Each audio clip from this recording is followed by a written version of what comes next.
Welcome to Splatalot! The magical, mysterious, and extremely messy kingdom that invites 10 brave young warriors to go head-to-head with those deplorable defenders as they compete to capture the much-treasured Splatalot crown. Intimidation! Can the defenders keep the castle safe from the attackers, or will our young warriors overcome every obstacle and find a true champion to rule the kingdom? Who will tumble? Who will tilt? Who will teeter? And who will go splat?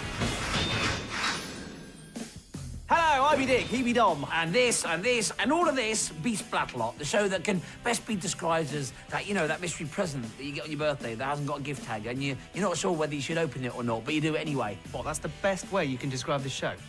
Yeah. So what's inside then? Inside what? We're inside the mystery present, whether you don't know it's yours or not. You see? Huh? You're intrigued, aren't you? Now, intrigued, excited, and nervous all at the same time. And that's what Splatalot is all about. Funny that, because I thought it was all about this. An opening challenge in the castle moat, where all 10 attackers compete, followed by a messy dungeon adventure for the fastest 6, and then for the 4 who survived that, the honour of competing in our moonlit final for the Splatalot crown. Great. Looks like we're going to have to stay up past bedtime again. Look, I'm still waiting. Are you ever going to tell me what was inside that present? Maybe. But look, we got tons to do first. For a start, there's the first round to describe in more detail. The attackers start in the Splatterpult. Beware the vile volley. Then it's up the slippery slope and across the rolling maze. Which leads to the impossible incline. The beastly battle axes follow. They chop till you drop. The Bridge of Disaster is next. Guarded at all times by the Aqualizer. And then a vault on the wavering warhead is all that stands between the attackers and the finish line. Sounds good, but it's about to get even... what's a better word than good? Gooder. Yeah, it's about to get even gooder. Meet the defenders. Today's moat dwellers are Vane with the shades. I'm Fatal. Fatal with plenty of attitude. And Thorn with the creepy stare. Seriously, Thorn, stop it. Playtime's over. What do you use that thing for? Mashed potatoes? Does Vane think he's funny? Does Vane think at all? So let's head down to the moat. Our funny guy Vane is on the vile volley. Fatal's on the Splatzuka. And Thorn's on the slime stick. All we need now is an attacker. Say hello to Nick. This place looks like a piece of cake to get through. Well, I don't know what piece of cake he has in mind. How about a nice slice of Splattenberg? Why have a piece of cake when you can just eat the whole thing? You greedy pig, Vane. Oink! Dodged it. Nick's almost across the maze. Oh, but well, he just seems to jump into the moat. Fatal's got him in her sights. Plunge one goal. It's time to put the icing on this one. Thorn thinks he's being clever, but Nick outsmarts him and is over the axes. Vane, I know you've been holding it out, but maybe today just break out the old bow and arrow. I don't think we should be giving Vane any sharp objects, thank you very much. He seems quite happy with the Aqualizer. And Nick will be quite happy with that round. He's over the finish line in a very respectable 4:42. I love hamburgers! Jordan keeps the food theme going. That was a hamburger cannonball, bro. I like that. Flopsy Bam Bams. Welcome to Splatalot. Good recovery on the mace. No one comes up in here and takes our crown. Thorn's annoyed. Our burger boy's tackling this course with too much relish. Water down that hamburger. The bridge, with a little help from Vane, slows him down a little, but his vault on the warhead is pretty good, and he's over the finish line. And just like his food, his time is fast. Nice one, Jordan. Eat my fist, defenders! Can I have a burger instead? Joycelynn! Vane must be loving all this talk of food. Well, he's certainly not focused on defending, which is good news for Joycelynn. I don't eat fists, I eat sandwiches. Fists are too bony for me. Vane's on a roll about sandwiches. But Joycelyn's off a roll. The mace roll sends her into the moat. And sadly, that's a splat too far for Joycelynn, who does not finish. Cowabunga! Cowabunga? No, she said cowabunga. Man, there you are. Got all you got? So nice to have another girl at the castle. Fatal's not happy with Soranne's back chat. Oh, fish slapper splat bump. Soranne's not too happy with the mace roll either. Can she get back on course? No, Soranne, that's off course. Thorn vaporizes her, and it's enough to cloud her judgment. Cowabunga. Yes, it's another top battle axe splat attack. Onto the wavering warhead. Well, she's certainly wavering. But I think she's going to make it. Yes, Soranne is over in a respectable 4:36. Oh, but there's nothing respectable about this victory dance. What is that all about? Let's have more fun. Okay, Abby, prove it. Ball! Now, has Vane's aim improved at all? No. Oh! Inches! And just to rub it in, here's Abby, and here's Vane's slime ball, missing her completely. Onto the incline. Oops, Frange Mongol. Oh, yes, sons. They want to have fun. I think defenders have more fun, Abby. Abby at the finish line, but no, she's down. Well, she eventually finishes in 8:32. So we're halfway through round 1. Remember, 6 attackers qualify, so with 5 attackers still to come, the person currently in first place is automatically through. And that person is Jordan. He's safe. Then it's Soranne with 4:36, Nick with 4:42, Abby with 8:32, and Joycelynn, who did not finish. So for the attackers who've just competed, it now becomes a waiting game. But for the attackers who are about to compete, the wait is over. It's time to get out there and start splatting. Now, our last attacker, Abby, brought up the notion of fun. Fatale then made the claim that defenders had more fun than attackers, so we thought we should put that to the test. Dick here's representing the attackers. Proceed. Well, cake-loving Nick finished in good time, so his fun should continue. Okay, give yourself a squirt. Jordan already knows he's through, plus he got Thorn angry, so that's double the fun. What about Soranne? Oh, one word. Cowabunga. Loads more fun. And Abby? Well, this was her idea, so she must have had fun. Right, on to you, the defenders. As you said, Jordan made Thorn angry, and Fatale didn't like Soranne's back chat, so no fun for them. Plus, Vane's aim was awful, so overall he didn't have any fun either. Well, so that concludes the test. So in theory, it's fair to say that attackers have more fun than defenders.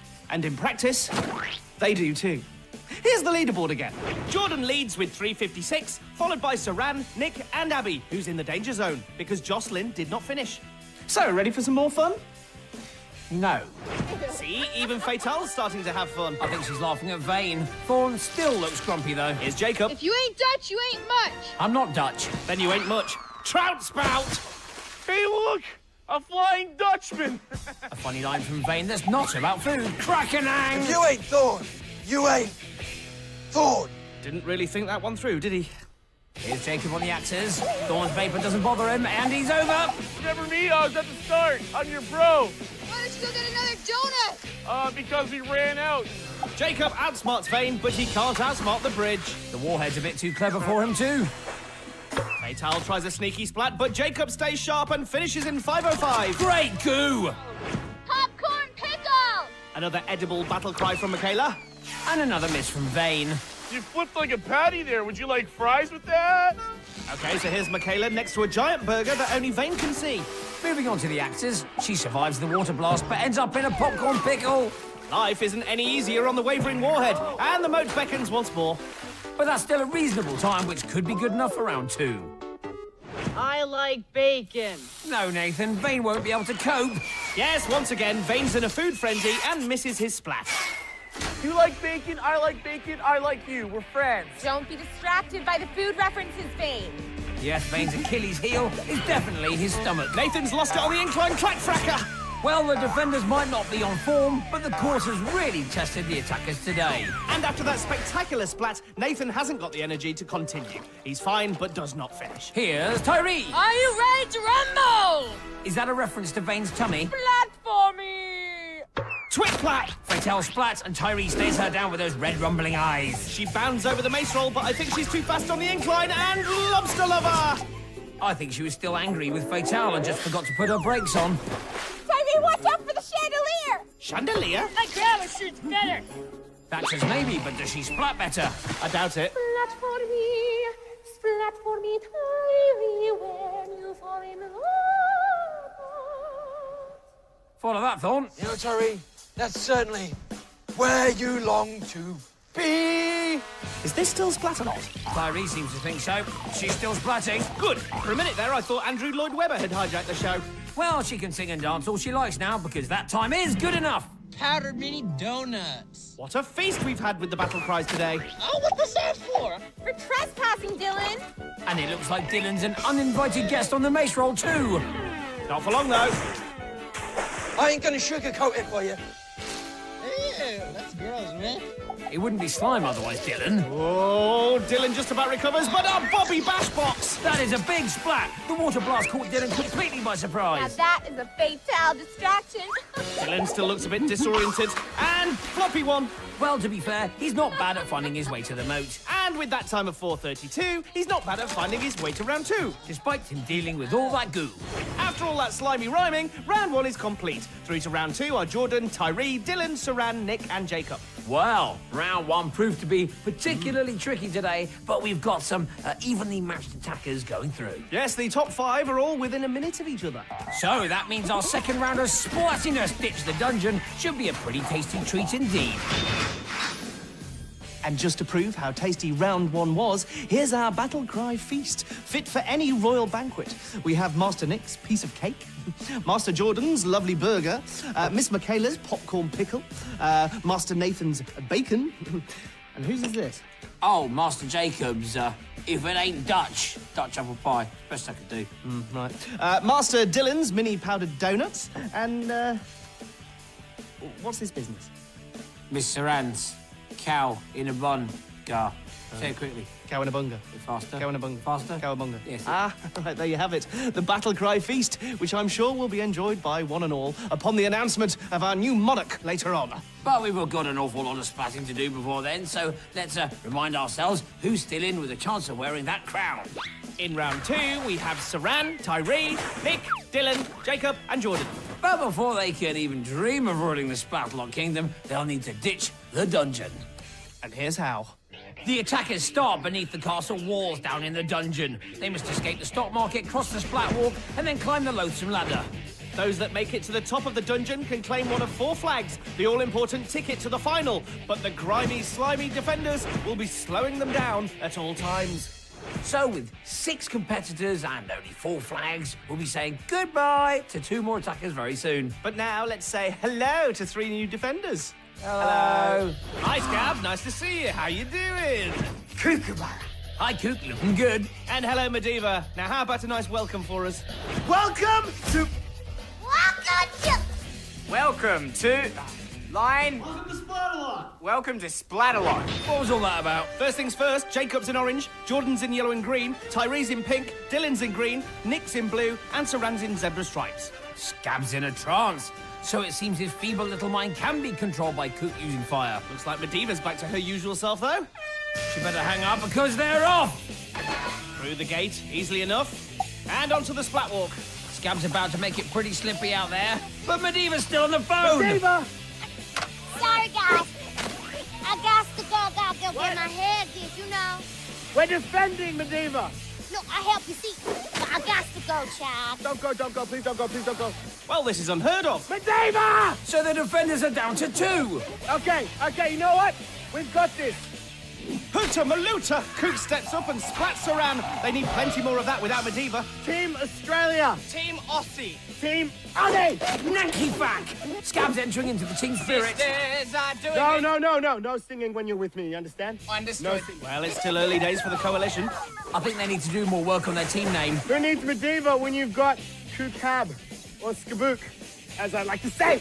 Well, Team Kukab or Skabook might not exactly roll off the tongue, but they've certainly got the attackers rolling down the ladder. Yeah.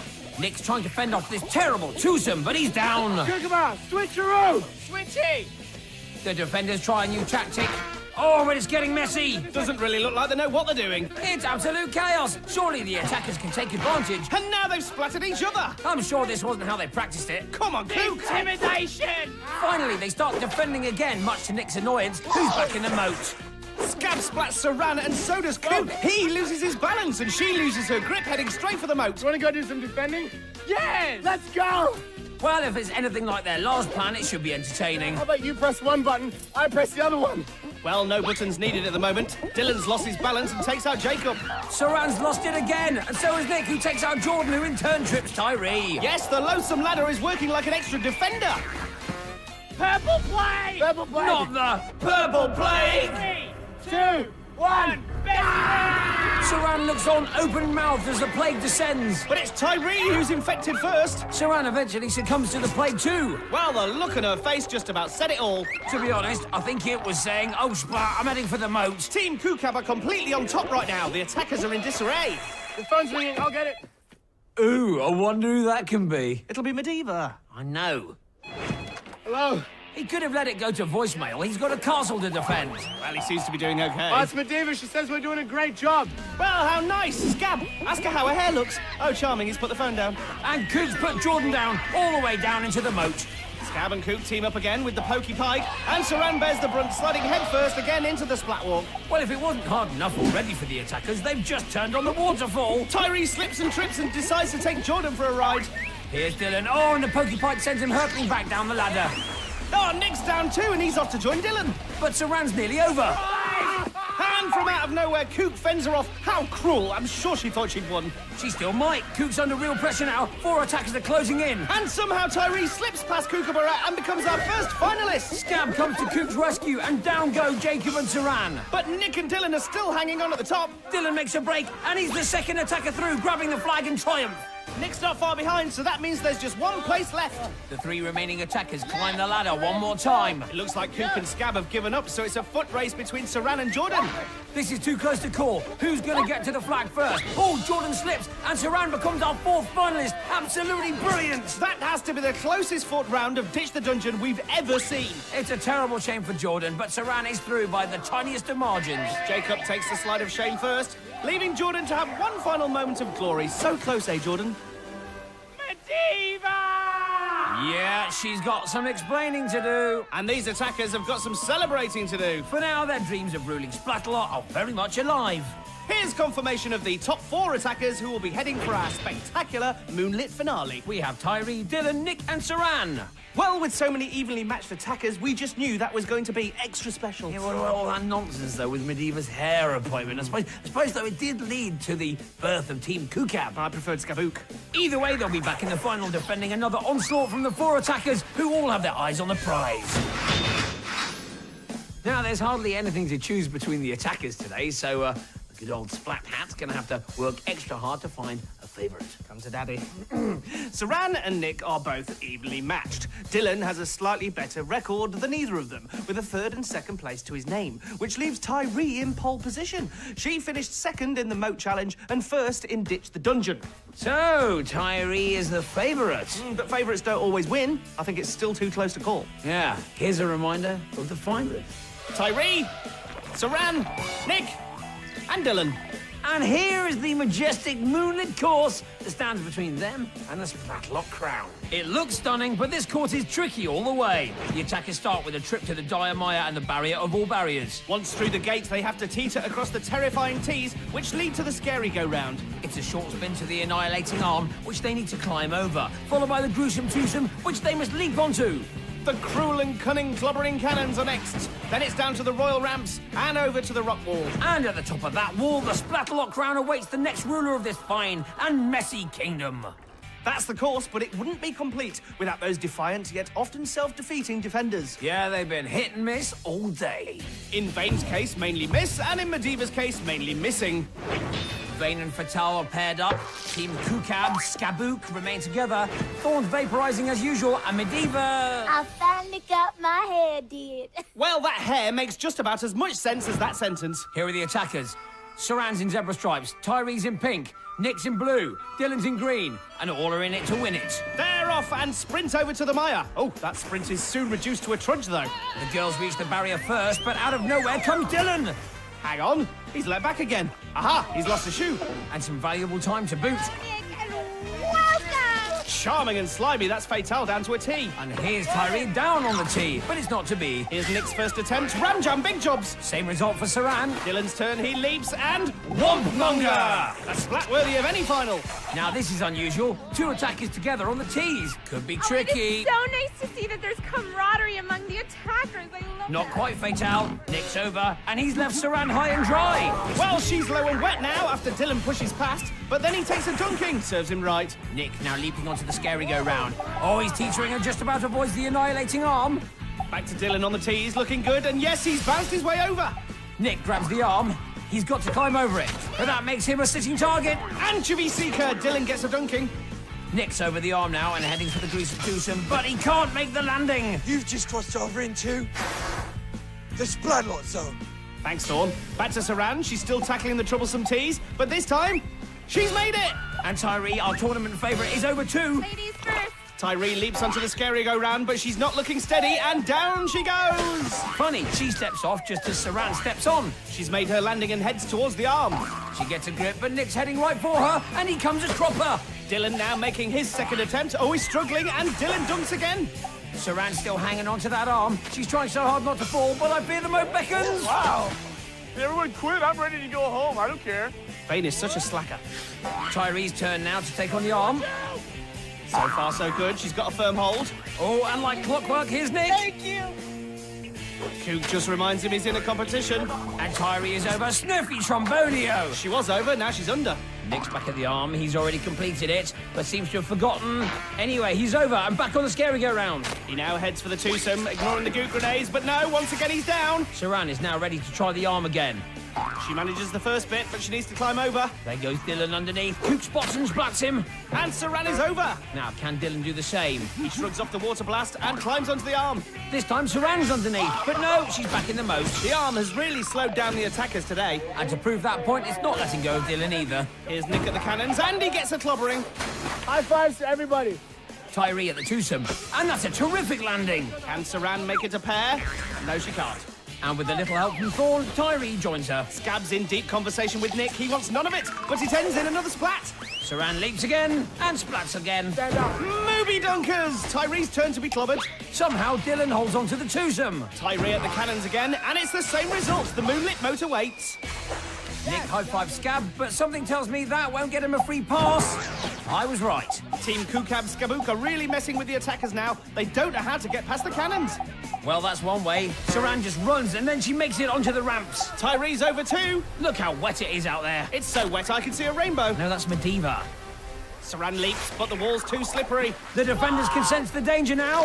Tyree is now also on the ramps, so it'll soon be her turn to face the rock wall. Medieval keeps the water pressure high as she tries to dislodge her. But Tyree just about holds on. She takes a moment, gets a better grip, and starts to climb. Soranne tries to join her, but no, she heads back down into the moat. Tyree's nearly there. Oh, that goo grenade nearly got her. But no, she's recovered and pulls herself to safety. She reaches for the crown and holds it aloft. Tyree is the new queen of Splatalot. Dylan, Soranne and Nick were outstanding, but they must all now bow before the triumphant Tyree. Well, what an amazing final. The boys took an early lead, and then both girls came back so well. But the Splat Hat tipped Tyree as the one to look out for, and she didn't disappoint. Of course, there's something else that never disappoints. Tapioca pudding. Tapioca... No! The splat of the day. And rather fittingly, it came from Soranne, who had a great final despite this splatty episode on the annihilating arm. She lost her grip, then backflipped into the moat. A very stylish splat indeed. Back to Tyree now and her journey to the crown. She did well in the moat challenge, clocking the second fastest time of the day. But that wasn't good enough for our queen to be, so she went one better in round two. She broke down Cook's defences and became the first attacker to claim a flag and a place in the final. She didn't have the best of starts, but she never gave up. And on the rock wall, she looked like a true champion. From that point on, the future of the crown was never in doubt. Let's head back to the castle to hear from the lady herself. All hail Queen Tyree. My first act as Queen of Splatalot is to throw one of you into the moat.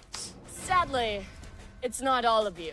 But tonight, it will be you, Vane. I thought as much. Really? I'd have gone for Mediva today. Yes, but he really lost it in round one. So, just like I said at the start, this show has been intriguing, nerve-tingling, and exciting, just like a mystery present with no gift tag. Can I open it now, please? Of course you can. Oh dear. Black. That is so unfair. Life's unfair. Just ask Vane. Marvellous. We'll have plenty more splatty action for you next time. So until then, keep splatting.